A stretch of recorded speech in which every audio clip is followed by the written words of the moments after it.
The Canadian press first responders traveled to the site of an explosion at a home in Alta, Calgary, Monday, March 27, 2023.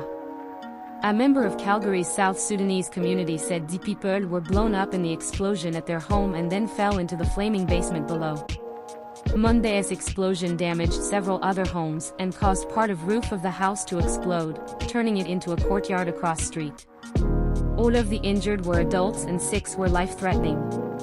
Neighbors rushed help as most of the injured struggled to get out of the basement a safe place. Deng Tiordi, president of the Canadian Twitch Society Association, told Canadian media that he spoke to some of the victims, their families and medical officials. The doctor told me that one person will stay there for at least 6 months. He's the one who's been given sedatives because he has a lot of burns and a lot of pain. It'll take longer than anyone else, tired it said.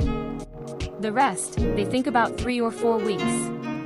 The fire department did not explain the cause of the explosion, but said it could be natural gas. Tiordi said one of the victims came to visit from Brooks, Alta, because her son was awaiting surgery at the hospital. Now dad is in the hospital too. Tiordi explained, because he was on the main floor, he had back, a broken rib, and shoulder. When explosion occurred, he threw him into the air and fell into basement.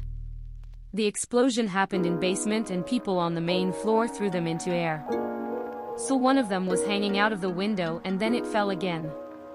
Elodang, who was a relative and friend many of the victims, said 3 of them are in critical condition and the others are doing well.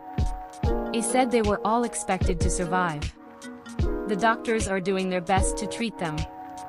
The South Sudanese community has opened a GoFundMe page and is hoping to raise $50,000 to help victims. It had raised $3,500 in donations Thursday afternoon. Community members also hosted a clothing fundraiser at the Forest Lawn Community Association on Saturday, said Gargar, a community advocate who started the fundraiser. He said most of the victims had lost everything in the explosion and had no clothes. Once one or both are discharged, we hope to find some funding that we can help them get back on.